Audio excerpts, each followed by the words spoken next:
Ethan, a childhood friend of mine, and I were on a short camping trip in the forests of Maine.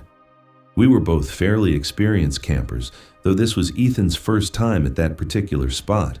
I, however, had been there numerous times before and knew the area quite well. We backpacked down a trail that took several hours to reach a clearing where we set up camp. I believe we arrived around 6 p.m. After setting everything up, we built a nice campfire, cooked food, and then opened a few beers. As the sun set around us, we talked by the fire. It was a relaxed, enjoyable evening, though about 2 hours into the night, we both heard something moving just outside our campsite, beyond the reach of the campfire light. We looked but saw nothing. We heard nothing else for the rest of the night and figured it was likely just a small animal. Honestly, if that was all that happened, I probably never would have remembered it. It seemed so insignificant at the time. If you're not familiar with camping, it might seem odd, but out there, those kinds of noises are common and are almost always nothing to worry about.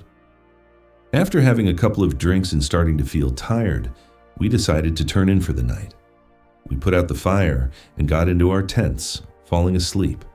We woke up early the next morning because the location was special for a reason.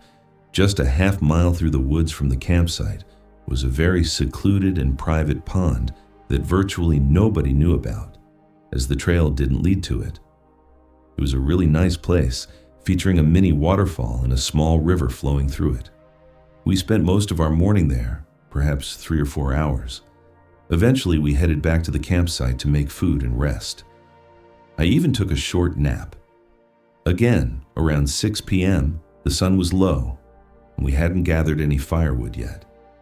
We had mostly used up the dry sticks around the camp the previous night, so I had to search a bit more thoroughly to collect what we needed. While I was searching midway through, Ethan said he was going to take a walk and explore nearby areas, promising to gather wood on his way back. I agreed and just kept picking up sticks. Ethan usually did this kind of thing whenever we went camping. I think he simply enjoyed having some alone time to experience nature. Anyway, I gathered a sufficient amount of firewood and returned to the campsite.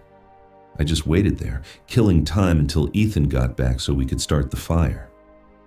The sun continued to set, and I eventually realized that it had been a strangely long time since he'd left.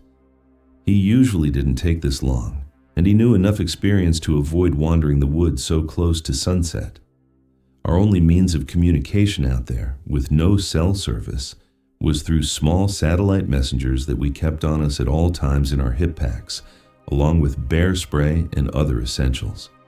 While typically SOS devices, they were handy in situations like this. I pulled mine out to send him a message, only to see that he'd already sent one just a few minutes prior. Ethan mentioned he'd become a bit lost, but had stumbled back to the pond. I messaged him to stay put there and that I would hurry over to guide him back. We both knew that if you're lost, it's always best to stay put and not risk getting more lost. So, knowing the area, I quickly set off towards the pond. At this point, it was basically a race against the encroaching darkness. Even with headlamps and knowing the area by day, it would be very easy to get lost at night. I was about halfway to the pond, maybe 4 or 5 minutes away, when I received another message. I reached into my bag and checked it, figuring it was just a check-in or an ETA request, but the message read, "I see you." What did he mean, "I see you"? I wasn't even near the pond yet. I stopped, looked around confusedly, and saw no sign of him. I replied that I wasn't there yet and didn't see him. Feeling slightly concerned, I started moving faster, practically running towards the pond. I arrived quickly, running up to the tree line bordering the water. Ethan wasn't there. From my vantage point, I could see the entire tree line around the pond, and he was nowhere to be seen. I felt the blood drain from my face and pulled out the messenger again. My last message, stating that I didn't see him, hadn't been opened. I shouted his name, hearing my voice echo through the trees. The sun was nearly gone, and the forest was growing quieter and darker. Maybe he had already started heading back, somehow remembering the way. I couldn't imagine why, but where else could he be?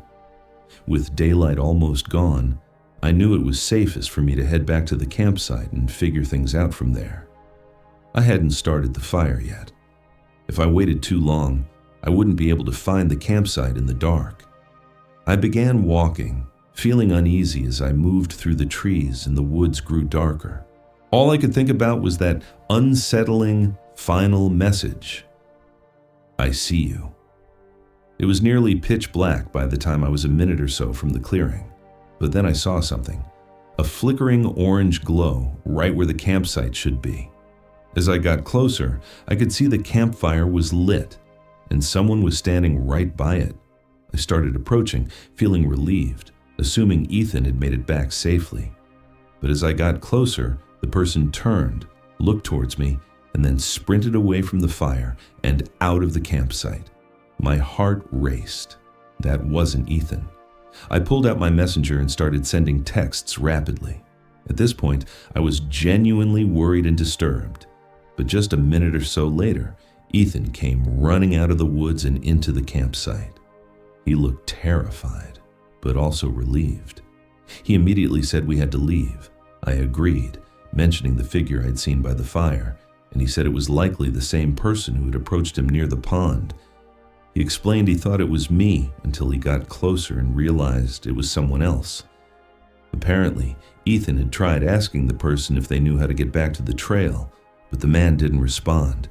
He just kept walking forward, revealing a really unsettling smile. And according to Ethan, something about him seemed off, like his face was uncanny. Something just wasn't normal about it. This sent Ethan into a panic, and he ran in the direction he thought led to the campsite, getting lost again, but eventually spotting the fire and heading towards it. We quickly packed up and left. The hike back was unnerving, to say the least, but we did manage to get to our cars and leave. This event made me reflect on the entire camping trip, recalling the movement we heard outside our camp on the first night and piecing everything together. It seemed likely the man had been watching us the whole time, hidden nearby, waiting for one of us to be alone. Even just contemplating his presence outside our campsite while we were talking, sleeping, completely oblivious, is extremely disturbing. We still occasionally talk about that camping trip, but we never plan to go back to those woods. Story 2. By Anonymous, I decided to take a short solo getaway to an Airbnb located about 6 hours away from where I lived. I didn't choose the location for any specific reason. I just opened the Airbnb map, looked for something inexpensive and somewhat secluded in a smaller town, hoping to escape the city and enjoy some quiet for a few days. I didn't really care how nice the town was, as I planned to spend most of my time inside the Airbnb anyway. The house I booked stood alone within a small forest in this very small town, and was the only Airbnb listing in that entire area. The low price was what attracted me to it. I drove mostly on empty wooded roads until I reached the house. To be honest, it was more of a cabin. It was older, surrounded by trees, with no other houses or buildings visible. I opened the creaky front door and brought my luggage inside. All I needed to do before settling in was to go to the grocery store for some food and drinks. I drove into town. It was mid-afternoon, yet there were hardly any cars or people around. Maybe it was just because I was from the city, but even for a small town, it felt like driving through a ghost town. When I walked into the grocery store, it was just as empty. The few people I did pass, though, gave me strange, cold stares, their eyes following me as I went by. It almost felt like they all somehow knew I wasn't from there and didn't approve. It was really weird. I got what I needed and headed back to the cabin. By then, I figured I was probably just being paranoid about nothing. There was no way those people actually cared who I was. I was just some random person in a grocery store. I shook it off, feeling better, especially since I planned not to go into town for the rest of the trip anyway. I unpacked and watched TV in the living room. That whole night and the next day were nice and quiet. However, the following night, it was pouring rain. The storm had moved in and didn't seem like it was going to let up anytime soon. I was, of course, cozied up inside, lying on the couch half asleep when there was a knock at the cabin door. I sat up quickly and looked towards the door. There was no way someone was outside in the middle of this storm. I checked my phone and saw no messages from the Airbnb host. It was also just that single knock. After about 30 seconds, I got up and went over. When I looked out, I didn't see anyone, although it was very dark and there was no porch light, so I couldn't make out much without opening the door. Without opening it, I couldn't tell. As minutes passed, my mind raced through every possibility other than someone actually knocking. Maybe the storm had blown something against the door, or perhaps I was just half asleep and imagining it. I think I really just didn't want to believe someone was out there because I knew how unsettling that would be. I lay back down on the couch with the TV on, sort of half paying attention, just lying there. A considerable amount of time went by. I wasn't tracking it, but I'd estimate about an hour. The TV was fairly quiet, but the storm was still raging. Amidst those sounds, there was a sudden cough behind me, like a man quickly coughing and trying to stifle the noise.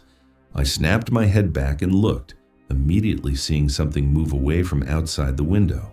I'd only caught a split second of it, not enough to determine if it was a reflection or a figure, but obviously the cough gave it away. Someone was outside the Airbnb. I knew they must have been watching into the cabin through the window, which instantly sent chills down my spine. I grabbed my phone and dialed 911, telling them I thought I was being stalked and that someone was lurking around outside. The storm was too loud for me to hear any footsteps, so I had no idea if they had run away or were still lurking out there. I felt relieved when a police officer arrived only 3 minutes later. I opened the door and started explaining what was happening, but the officer seemed completely unfazed. After I finished, he simply replied, "That's it," as if it were no big deal. He didn't take any notes or anything. He had that same cold look the other townspeople had. He almost seemed annoyed that I had called him out into the storm for help. He said he didn't see anyone when he pulled in, adding that I should call only if something actually happens.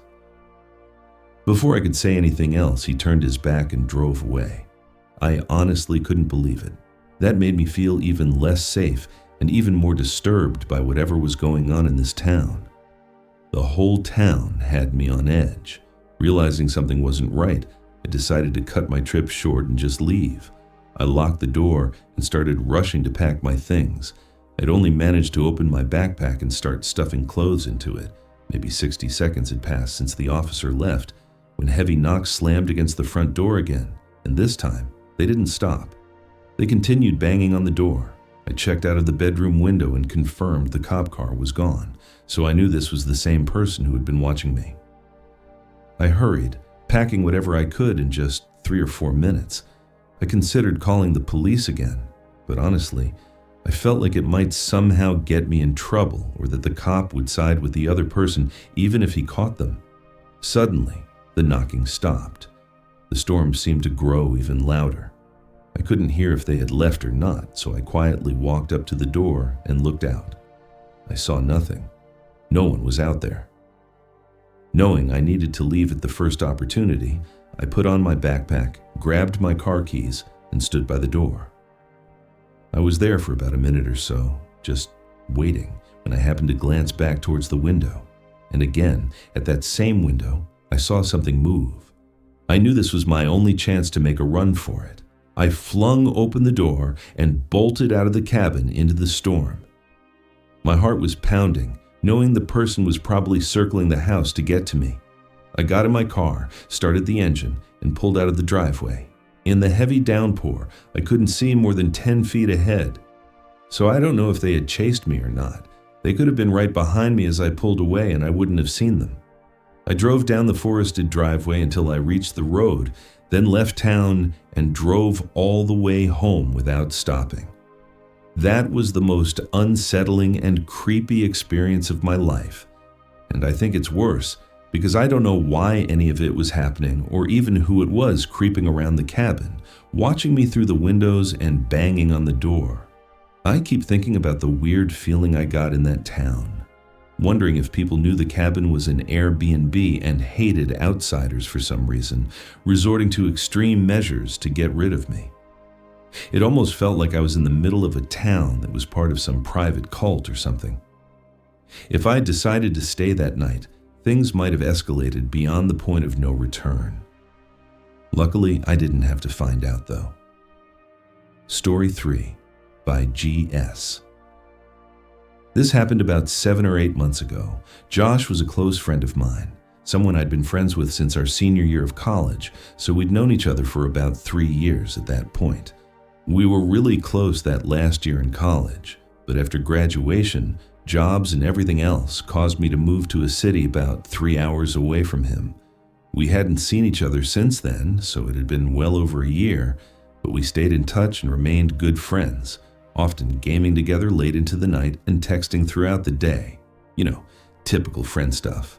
Then, one Thursday, out of the blue, he called me. He mentioned his girlfriend was going to be gone for the weekend and asked if I wanted to hang out and spend the weekend at his place. Strangely, on the call, he sounded like he had just woken up or was extremely tired or something, but I didn't think much of it. I didn't have any plans that weekend and hadn't seen him in a long time, so I agreed to come over. I spent that night packing, and on Friday morning, I drove down there. The drive took most of the day as I had to make a couple of stops along the way for drinks and such, but by 4:30 p.m., I arrived at his house. This was the house Josh and his girlfriend of 4 or 5 years had rushed to buy right after college. They both already had jobs and everything, and the house was super cheap, though old. Josh and his girlfriend had bought it shortly after finishing college. It was kind of run down and located out in the middle of nowhere, about 30 minutes from the college we attended. It wasn't really in a neighborhood or anything. I went up and knocked on the door, then knocked again.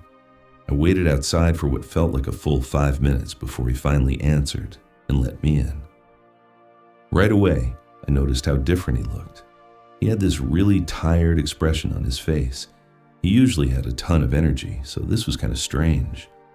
I figured maybe he was just having an off day though. We hung out and played some Xbox for a bit, had a few drinks, mostly just catching up and hanging out like we used to. Still, Josh seemed noticeably different than he had just a year ago, or even when we played online. In person, he seemed like a completely different person altogether. Honestly, it kind of felt like he didn't even want to be hanging out with me. Again, I figured he must have just been having an unusual day. We all have them. But as the evening wore on, and before we'd had too much to drink, I suggested we should probably get some sleep early. Go to bed now so we could be fresh for the whole day tomorrow. But through his droopy eyes and tired, raspy voice, he said we should stay up tonight. It seemed like he was barely able to keep his eyes open. So this was getting really weird. And the more I suggested we go to bed, the more insistent he got about staying up. I agreed to hang out for another 30 minutes or so. But during that time, it was incredibly awkward. He was clearly too tired to hold a conversation. So most of the time we just sat there in silence, occasionally taking sips from our drinks. It honestly felt really uncomfortable, like I wasn't even in the same room as one of my friends. I wondered how this could be the same friend I once knew and hung out with all the time, and why he was acting like this only in person. I tried asking what he'd been up to and how things were going, but he avoided answering those kinds of questions. Eventually, I told him I really needed to get some sleep, and even though he tried pushing me to stay up longer, I refused.